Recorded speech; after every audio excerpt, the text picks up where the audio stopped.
Francisco Goya is considered one of the most influential painters and printmakers of the late 18th century. He is regarded as a leader in Impressionism, Romanticism, Expressionism, and Surrealism. He was born in 1746 in northeastern Spain. He grew up in Zaragoza and began training under José Luzán Martínez when he was just 14 years old. Here he was commissioned to paint many frescoes in Catholic churches, but Goya really aspired to be in the great city of Madrid. His big break came through family connections, through his brother-in-law, a well-regarded painter in Madrid. He was commissioned to create tapestries for the royal workshops. Goya painted 63 cartoons for the two royal palaces. These were hunting scenes, playful scenes with bullfighters, and leisure activities painted in much of a Rococo style. Goya used vibrant colors and showed more pleasant figures in these, which he was commissioned for. But he really had lost interest in the neoclassicism fixation on classical forms. Goya wanted to show the realism from experiences in all social classes, such as these peasants during the harsh winter.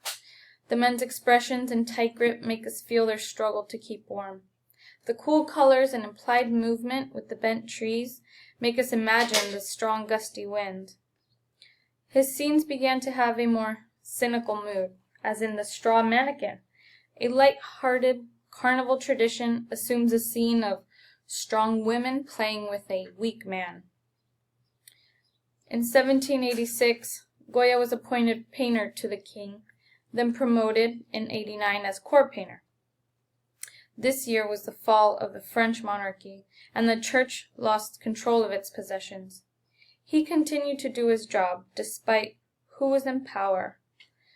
The portrait of the Count of Floridablanca, you can see, follows a more Baroque style, and uses chiaroscuro to focus on the Prime Minister, not on King Charles III or Goya, who he proudly inserted himself in.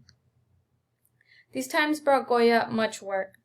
The Duke and Duchess Osuna, supporters of the arts, bought 30 paintings from him. Having been in company of the elite, Goya's confidence grew so much that he thought it appropriate to paint himself in the background. In 1799, he was appointed first court painter, and for 2 years he painted the family of Charles IV. It has been said to be shockingly naturalistic, even grotesque, for how he painted the queen exactly as she looked at her 48 years of age. The space between the king and queen is symbolic of his poor ruling and her alleged affair with Manuel Godoy. The warm colors do give a lighter feel against the dark, unbalanced background. The soft, loose brushstrokes, as well as the play with the light, show Rembrandt's strong influence on Goya. In autumn of 1792, Goya managed to survive a terrible illness while in Cadiz and became completely deaf. Around this time, Goya started to draw his tormenting nightmares. He experienced these awful visions he had likely been suppressing while being around the elite. He wrote to the Royal Academy to announce he had completed a new set of works that were different from the norm. In 1793, France had declared war on Spain, and things were turning very ugly. The Sleep of Reason Produces Monsters is a piece from this collection called Los Caprichos, in which he criticizes the Enlightenment or Age of Reason.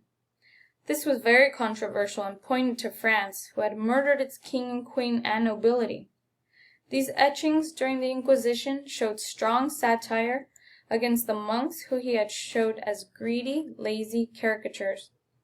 They condemned and persecuted many witches, falling into the superstition themselves. Goya used aquatint to create more solid shaded areas, giving the images more dramatic and hopeless moods. Goya studied the works of Diego de Velázquez, who had also done portrait etchings with aquatint, and painted himself in the background, painting at his canvas. Velázquez's influence is shown again, painting the naked Maja, minus the mythological excuse. He portrayed the big changes women went through during this time with a very direct gaze and very assertive look. He painted the women exactly as he saw her here, even adding the pubic hair and placing her hands high behind her head. Rebelling the idealism, this seductive look feels more pornographic. Godoy, being the queen's lover, was now very powerful and dared to request such a painting in 1797. Later, Godoy commissioned a clothed version which he showed to certain guests. As Spain struggled to win their independence from France, then the fall of Napoleon in 1814, Ferdinand VII re-established the old absolutist system and restored the church's property and power. On the 2nd of May, 1808, about 400 ordinary Spaniards were arrested by French soldiers and would be executed the following day in Madrid.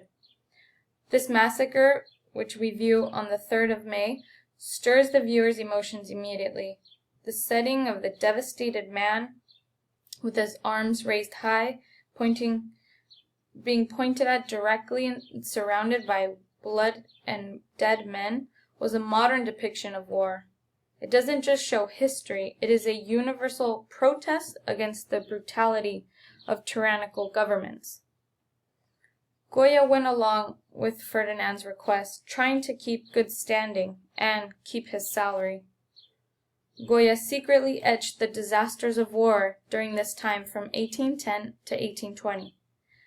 The textbooks refers to them as commentaries, yet after looking at so many of them, they appear expressionist. Goya shows scenes of women who were assaulted, bound, and murdered, but here in What Courage, the woman is seen as heroic. She is standing fearless, ready to blow the cannon, demonstrating women's changing attitudes. This collection may have exaggerated scenes of what was then taboo and was not published during Goya's lifetime. Goya had fallen very ill once again and had isolated himself at Quinta del Sordo, or Deaf Man's House. His loneliness is felt with the empty space in the dog painting, which came in response to his current situation of forbidden love with Asmodi. The dog looks up as if expecting someone to rescue him. The dark theme becomes disturbing with his monstrous version of Saturn. Rubens' earlier version appears more mythological, but Goya makes his eyes so wide and haunting here. The completely dark background forces us to focus on the child's body being clenched and eaten. Goya is remembered for exploring the dark subconscious and going where no painter had before. Reluctant to stay during Spain's oppression, Goya moved to Europe's rich city of Bordeaux. The Spanish Rembrandt died there in 1828. Overall, the contextual theory is suitable in his works, but the expressionist theory overrules. Other great artists during the Enlightenment include Jean-Jacques Rousseau, who questioned the power of the king, the philosopher and art critic Denis Diderot, and French sculptor Jean-Antoine Houdon. Thank you.